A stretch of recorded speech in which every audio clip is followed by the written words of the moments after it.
826 న్యూస్కి స్వాగతం. తాజా అప్డేట్స్. శ్రీ సత్యసాయి జిల్లా హిందూపురం పట్టణంలోని సవడేశ్వరి కాలనీ నందు శుక్రవారం తెలుగుదేశం పార్టీ కార్యాలయంలో నందమూరి బాలకృష్ణ ఆదేశాల మేరకు తెలుగుదేశం పార్టీ ఆవిర్భావ దినోత్సవాన్ని కేక్ కట్ చేసి ఘనంగా జరుపుకున్న తెలుగు తమ్ముళ్ళు. అనంతరం విలేకరుల సమావేశంలో డివి రమేష్ మాట్లాడుతూ చంద్రబాబు నాయుడు ప్రవేశపెట్టిన మేనిఫెస్టో సూపర్ 6 పథకాలను గురించి ఈ సమావేశంలో తెలియజెప్పడం జరిగినది. ఈ కార్యక్రమానికి టీడీపీ నాయకులు DV Ramesh, green park Nagaraj, RMS Shafi Baji, councillor Satish, Ravindra Naidu, Prasad, 2వ వార్డు అధ్యక్షుడు రవిచందర్, అశోక్, అమీన్, నాగభూషణం మరియు అభిమానులు, కార్యకర్తలు తదితరులు ఈ కార్యక్రమంలో పాల్గొనడం జరిగింది. మరిన్ని తాజా అప్డేట్స్ కోసం ఇప్పుడే మా ఛానల్ని సబ్స్క్రైబ్ చేయండి. 8264 న్యూస్. కుటుంబ సభ్యులు, కార్యకర్తలు, నాయకులు, పార్టీ శ్రేణులు పార్టీ కోసం అంకితభావంతో నిస్వార్థంగా నిజాయితీతో పనిచేసిన తెలుగుదేశం పార్టీ కుటుంబ సభ్యులందరికీ కూడా తెలుగుదేశం పార్టీ ఆవిర్భావ దినోత్సవ శుభాకాంక్షలు.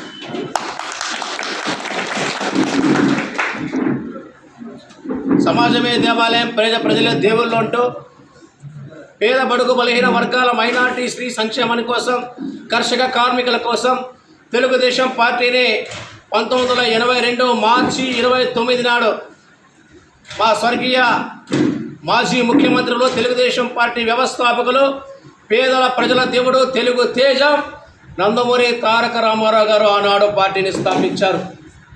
పార్టీని స్థాపించిన తర్వాత కాంగ్రెస్ పార్టీని కూకుడు వేలతో పగిలించి కేవలం 9 నెలల కాలంలోనే ఆంధ్ర రాష్ట్ర ముఖ్యమంత్రిగా అధిష్టానం చేసి దేశంలో ఎవరూ అమలు చేయాలని మరి బుద్ధి చెప్పలతో పాటు ఉద్యోగులందరికీ కూడా దాదాపు 20 లక్షల యొక్క ఉద్యోగ అవకాశాలు కల్పించే విధంగా ఈరోజు ప్రభుత్వం తన మేనిఫెస్టోలో పొందుపరుస్తూ ఉంది. ఆ విధంగా అడుగులు వేస్తూ ఉంది.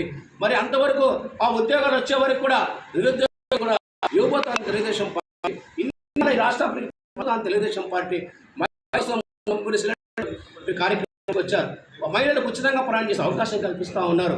మరి అదేవిధంగా బీసీ రక్షణ చట్టం తీసుకొచ్చి బీసీలు రక్షణగా ఉంటామంటూ మరి 50 సంవత్సరాలకి బీసీలకు పింఛన్ వచ్చే విధంగా, మరి పింఛన్ చేసే విధంగా, 1వ తారీఖున వచ్చే విధంగా, జీతాలన్నీ ప్రభుత్వాలు కరెక్ట్గా నెలకు 1వ తారీఖున ఇచ్చే విధంగా ఈ ఆంధ్ర రాష్ట్ర పరిస్థితుల్ని గమనిస్తూ చంద్రబాబు నాయుడు ఒక విప్లవాత్మకమైన మార్పులు తీసుకొచ్చే విధంగా ఈరోజు ప్రజలకు తీసుకెళ్తున్నారు. కాబట్టి ఎక్కడ పోయినా ప్రజల విశేషమైన ఆదరణ లభిస్తూ ఉంది. మరి ఖచ్చితంగా ఈ ఆంధ్ర రాష్ట్ర దరిద్రం పోవాలి, జగన్ వెళ్ళిపోవాలి, ఈ జగనాసురుడు యొక్క పాలన అంతమొందించాలని చెప్పి ఈరోజు ప్రజలంతా కంగన కట్టుకున్నారు. మరి ఆ విధంగా తెలుగుదేశం పార్టీ ఆంధ్ర రాష్ట్ర సంక్షేమాన్ని అందిస్తుందని మా తెలుగుదేశం పార్టీ, మనందరి తెలుగుదేశం పార్టీ, అందరి తెలుగుదేశం పార్టీ ఈరోజు ఆవిర్భావ దినోత్సవం సందర్భంగా ఆంధ్ర రాష్ట్ర తెలుగు ప్రజలకందరూ కూడా శుభ సందేశాన్ని, శుభ కబుర్ని కూడా తెలియజేస్తూ తెలుగుదేశం పార్టీ జెండానే అమరావతిలో, హిందూపురంలో ఎగరేస్తామని కూడా ఈ సందర్భంగా తెలుగుదేశం పార్టీకి భవిష్యత్తులో ఉజ్వలమైన భవిష్యత్తు ఉంది. ఖచ్చితంగా తెలుగుదేశం పార్టీ అధికారం చేపట్టిపోతుంది. ఎందుకంటే ప్రజాగలంలో చంద్రబాబు నాయుడికి తరలి వస్తున్న విశేషమైన ఆదరణ, ప్రజల యొక్క ఆదరణ, ప్రజల యొక్క అభిమానం ఎక్కడిపైన తండోపతండాలుగా తరలి వస్తున్నారు. ఆంధ్ర రాష్ట్ర ప్రజలు చంద్రబాబు నాయుడు గారిని ఆశీర్వదించాలని, చంద్రబాబు నాయుడు గారిని మళ్ళీ ముఖ్యమంత్రిగా చూడాలని, మరి తెలుగుదేశం పార్టీని గెలిపించుకొని ఈ రాష్ట్రాన్ని కాపాడుకోవాలని ఒక ఆరాటం ఈరోజు ఆంధ్ర రాష్ట్ర ప్రజల్లో ఉంది. మరి అదేవిధంగా అనేకమైనటువంటి ప్రజల సంక్షేమాన్ని కాపాడుతూ ఇవాళ మేనిఫెస్టో తయారు చేశారు. ఆ మేనిఫెస్టో ప్రకారంగా చూస్తే ప్రతి మహిళ యొక్క సంక్షేమాన్ని ఈరోజు దృష్టిలో పెట్టుకుని తెలుగుదేశం పార్టీ ఈరోజు ప్రతి మహిళకు 18 సంవత్సరాల నుంచి 59 సంవత్సరాలకు ఉన్నటువంటి మహిళకి ప్రతి ఇంట్లో 1500 రూపాయలు ఇచ్చేటువంటి ఏకైక సంక్షేమ పథకాన్ని, తల్లివందం అనే విషయాన్ని కూడా ఈరోజు తీసుకొచ్చారు. ఆడబిడ్డ నిధి కింద తీసుకొచ్చారు. ప్రతి ఇంట్లో కూడా చదువుకున్న విద్యార్థికి తల్లికి వందనం కార్యక్రమం ద్వారా 15,000 రూపాయలు ఒక ఇంటికి వచ్చే కార్యక్రమం తీసుకొచ్చారు. శాంతి, సామరస్యాన్ని, సౌభాతృత్వాన్ని కాపాడేటువంటి పార్టీ తెలుగుదేశం పార్టీ. నారా చంద్రబాబు నాయుడు గారు ఈరోజు ఆంధ్ర రాష్ట్రపతి పరిస్థితి చూసి అతలాకులంగా ఉన్నటువంటి ఆంధ్ర రాష్ట్రాన్ని గాడిలో పెట్టాలని ముమ్మడికి మేనిఫెస్టో తీసుకొచ్చి బీజేపీ, జనసేనతో కలిసి ఇవాళ ఎన్నికల బరిలో దిగబోతున్నారు. మరి ఈరోజు బీజేపీతో నేస్తం చేస్తూ మరి సెంట్రల్లో కూడా మరి అదేవిధంగా నిధులు తీసుకొచ్చి ఆగిపోయినటువంటి పోలవరాన్ని, అనేక ప్రాజెక్టులను కూడా ఈరోజు కేంద్రం యొక్క సహాయంతో ఆంధ్ర రాష్ట్రాల్ని సుస్థిరం చేయబోతున్నాడు, శ్యామలం చేయబోతున్నాడు అనే విషయాన్ని కూడా ఈ సందర్భంగా మీకు అందరూ కూడా తెలియజేస్తున్నాం.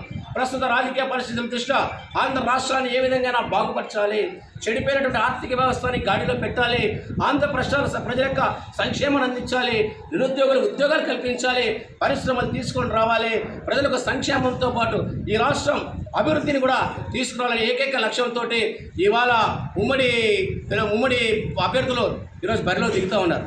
అంటే రాజకీయ ఉన్నతి కల్పించి రాజకీయ ఉజ్వల భవిష్యత్తును అందించి తెలుగువాని గుండెలో శాశ్వతంగా చిరస్మరణీయుడిగా మిగిలిపోయారు నందమూరి తారక రామారావు గారు. దేశ రాజకీయాల్లో కాకుండా జాతీయ రాజకీయాల్లో కూడా చక్రం తిప్పి నేషనల్ ఫ్రంట్ చైర్మన్గా ఉంటూ ఈరోజు కాంగ్రెస్ పార్టీని గడగడలాంచి తెలుగువాని పౌరుషాన్ని, తెలుగువాని నాడిలోని వేడిని ప్రపంచానికి చాటి చెప్పిన తెలుగుదేశం నందమూరి తారక రామారావు గారు. ఆయన గురించి ఎన్ని చెప్పినా తక్కువే. ఇంతమంది ఈరోజు కూర్చొని ఆయన పేరు చెప్పుకొని ఈరోజు రాజకీయ పదవులు అనుభవిస్తూ పేద ప్రజల సంక్షేమాన్ని మనం ఈరోజు కొనసాగిస్తున్నాం. అదేవిధంగా ఆయన వారసత్వాన్ని పునిపించుకొని మా నందమూరి బాలయ్య గారు ఎన్టీఆర్ ఆశయాలు కొనసాగిస్తూ ఇవాళ హిందూపురాన్ని నందమూరిపురంగా నందనవనంగా చేస్తూ అనేక అభివృద్ధి సంక్షేమ కార్యక్రమాలు చేపడుతూ మరి అధికారం లేకుండా ప్రతిపక్షంలో ఉన్న ప్రజాపక్షంగా నిలిచే ఇవాళ హిందూపురానికి తన సొంత నిధులతో హిందూపుర సంక్షేమం గురించి ఆలోచిస్తూ నందమూరి వారసుడుగా నందమూరి తారక రామారావు ఆశయాల్ని సాధిస్తున్నటువంటి నందమూరి బాలకృష్ణ గారు ఈరోజు ప్రజల ఆదరణతోటి, ప్రజల యొక్క అభిమానంతో, ఆదరణ అండదంతో మూడోసారి హ్యాట్రిక్ సాధించబోతున్నాడని ఈ పార్టీ దినోత్సవ సందర్భంగా మీ అందరికీ కూడా తెలియజేస్తా ఉన్నాను.